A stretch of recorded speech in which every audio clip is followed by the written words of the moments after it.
अभी हम लोगों ने जो प्रॉब्लम किया था उसके बाद हम लोग देखते हैं एक दूसरा प्रॉब्लम करने जा रहे हैं। और ये जो प्रॉब्लम है हम लोग एनसीईआरटी से करेंगे।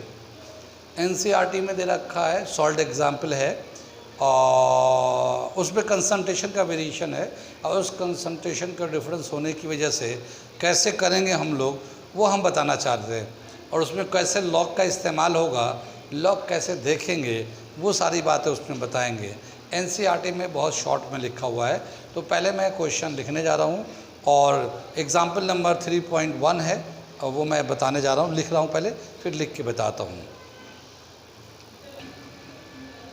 ये है हमारा क्वेश्चन एनसीईआरटी से। क्या दे रखा है NCERT 12th class example 3.1 page number 73 पे दे रखा है इलेक्ट्रोकेमिस्ट्री के चैप्टर में। क्या दे रखा सवाल, represent the cell in which the following reaction take place.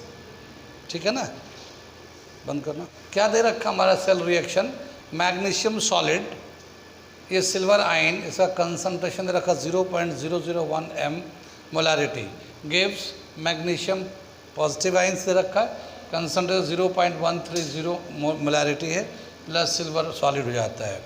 Calculate its EMF of cell if standard electrode potential of the cell is 300.17 volt. ये दे रखा है। कितनी बात सुन में।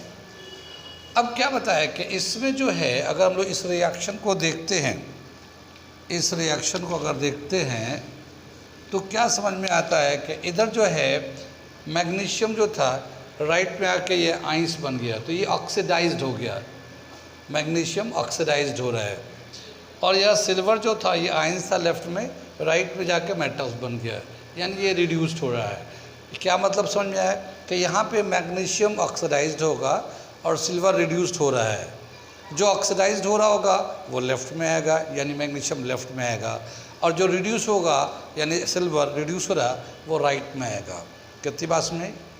यहाँ पे मैग्नीशियम लेफ्ट में है, ऑक्सीडाइज्ड हो रहा है, एनोड के तौर पे रोल प्ले करेगा, और सिल्वर जो है वो रिड्यूस हो रहा है, कैथोड के तौर पे राइट में लिखा जाएगा।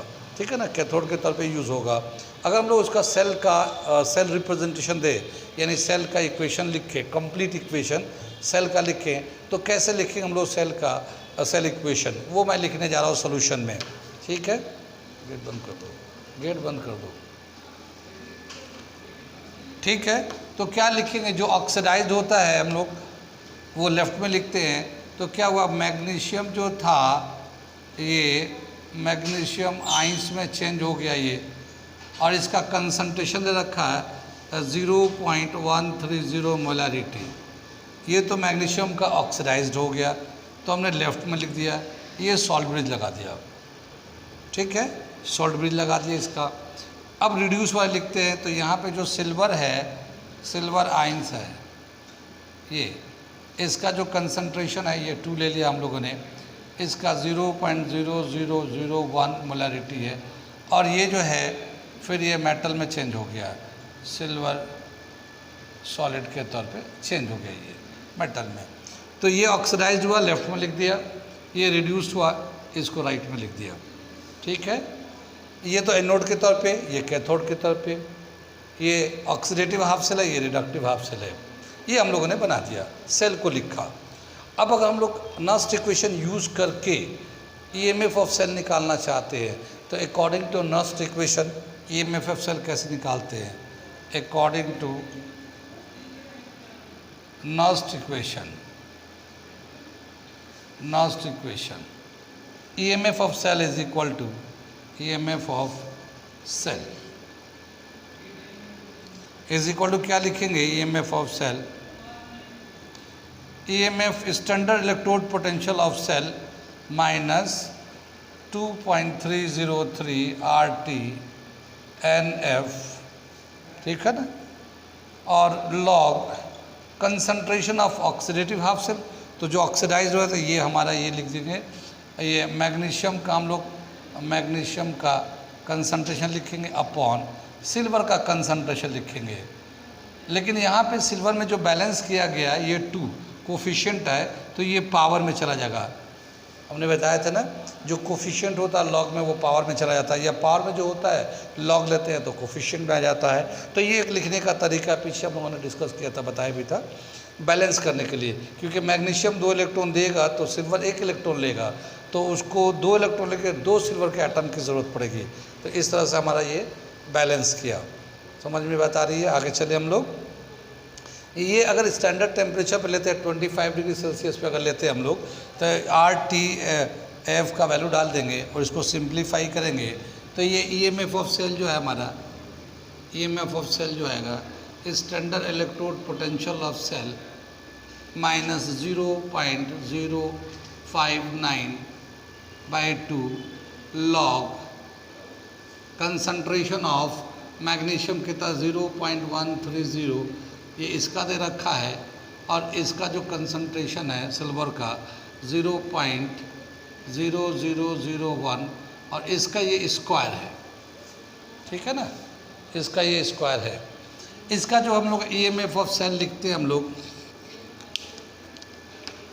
EMF ऑफ सेल लिखेंगे, निकाल लेंगे तो ये standard electrode potential of cell दे रखा है। ये देखिए standard electrode potential of cell, cell का दे रखा, ऑक्सीडेटिव एंड रिडक्टिव दोनों का मिलाकर। जैसे EMF standard electrode potential of cell कैसे निकालते हैं, E right minus E left, E reductive substance minus E oxidative, उसको निकाल, दोनों को वैल्यू डालने के बाद ये हमारा 3.17 वोल्ट आया हुआ है, ठीक है ना। तो इसे हम लोग डाल देते हैं यहाँ पे 3.17 वोल्ट, ठीक है। आगे चलते इसको हम लोग इसको लेंगे तो 0.0295 ये आ जाएगा, और इसके बाद फिर हम लोग लॉग का कंसंट्रेशन लेंगे, ये 0.130 अपॉन 0.0001 का होल स्क्वायर, ठीक है ना। यहाँ से फिर हम लोग लॉग का यूज़ करेंगे, और यहाँ से जो लॉग का यूज़ करके एलाबोरेट करते हैं। तो अब हम लोग आगे चलते, इसके बाद दिखाते हैं लॉग कैसे करेंगे, हम लोग लॉग कैसे लेते हैं।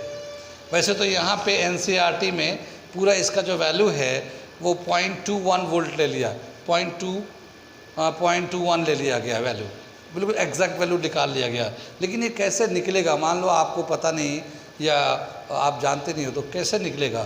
तो अब हम लोग चल रहे हैं लॉग को थोड़ा सा सीखते हैं और समझते हैं कि कैसे लॉग निकालते हैं, कैसे लॉग का तरीका होता है, उससे हम लोग चल रहे हैं, ठीक है। ओके, चलिए इसके आगे हम लोग करते हैं लॉग का। ये चलते हैं EMF ऑफ सेल है ये,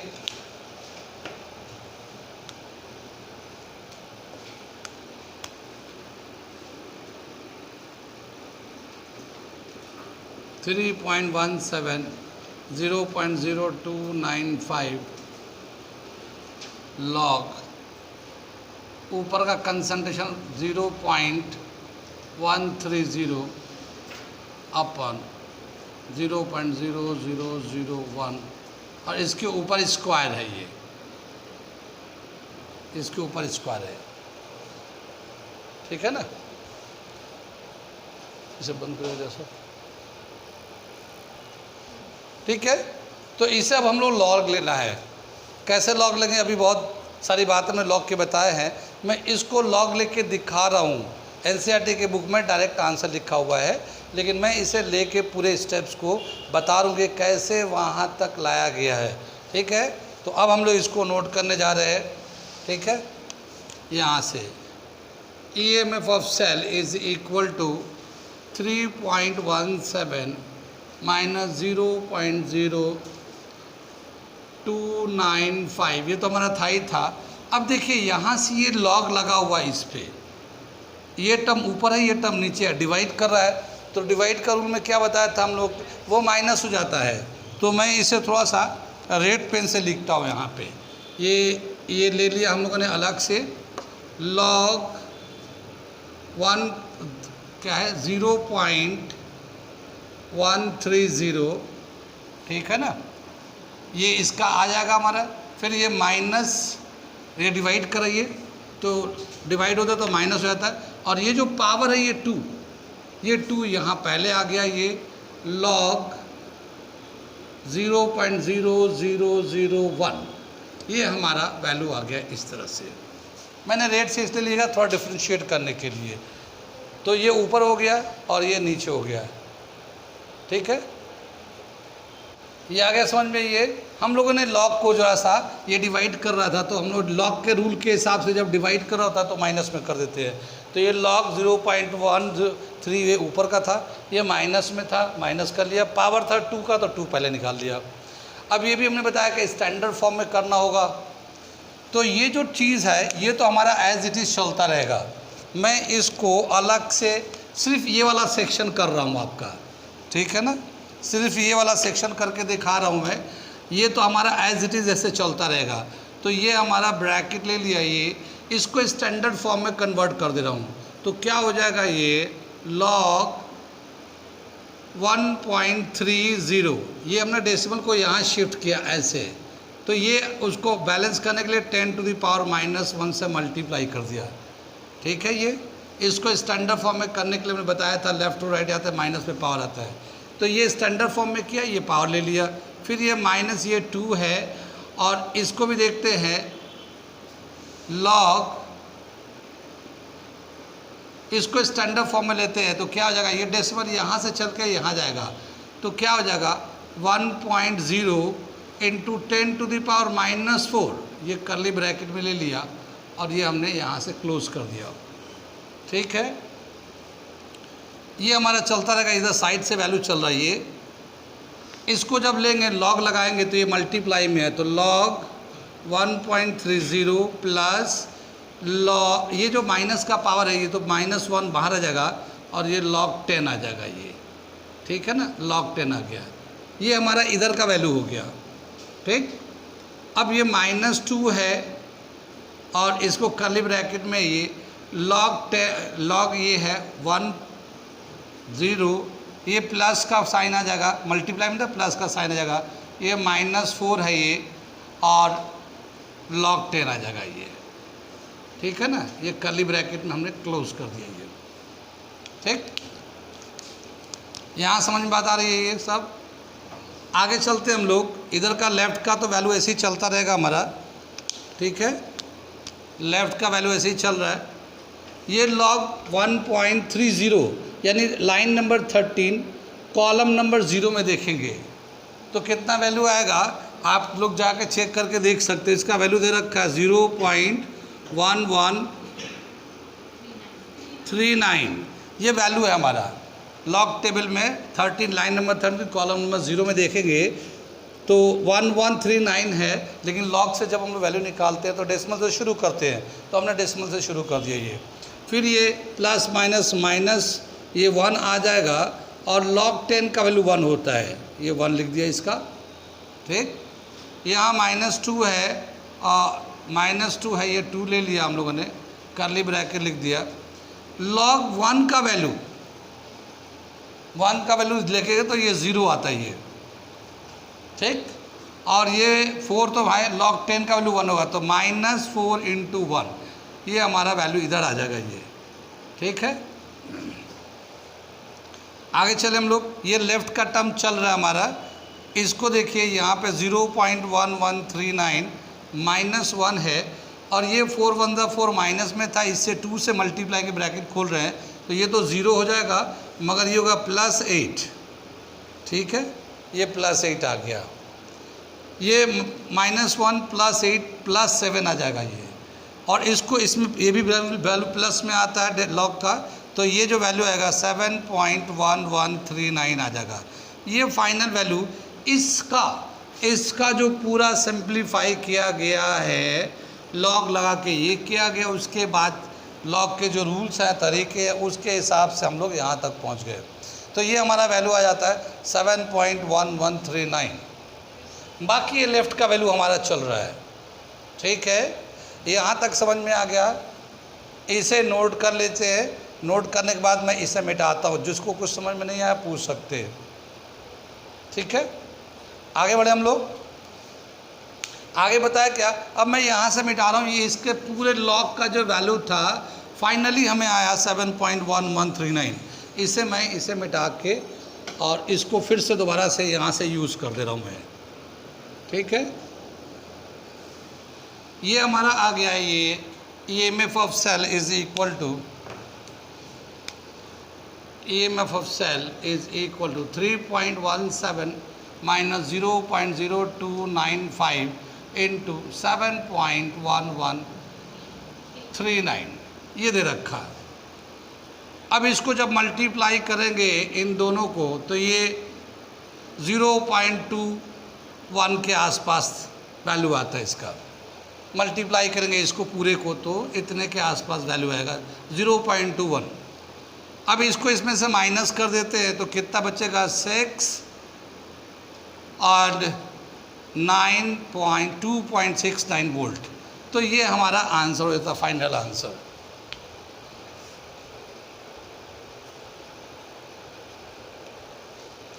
इतना वोल्ट का आंसर एनसीईआरटी में दे रखा है। मैं ये क्वेश्चन इसलिए कराया हूँ कि ये जो लॉग है, लॉग का डायरेक्ट वैल्यू एनसीईआरटी में 2.1, ये कुछ भी नहीं किया हुआ, ये 2.1 आया हुआ है। लेकिन ये आया कैसे, तो फिर याद कैसे करेंगे? मान लो कोई दूसरा कंसंट्रेशन दे दिया तो फिर कैसे हम लोग कैलकुलेट करेंगे? तो रटना तो मुश्किल है, तो इसीलिए मैंने उसे पूरे को एक्सप्लेन करके दिखाया कैसे उसका वैल्यू आया है, ठीक है ना। और लेकिन एनसीईआरटी में डायरेक्ट उन्होंने वैल्यू यहाँ से उठा के ये डाल दिया है और उसके बाद ये सॉल्व कर दिया, ठीक है। समझ में आया ये? तो लॉग का यूज़ देखिए क्या कर रहा है और कैसे हो रहा है, ये कितनी बात सुन में ही। चलिए आज यहीं पे रहते हैं, नेक्स्ट में नेक्स्ट करेंगे।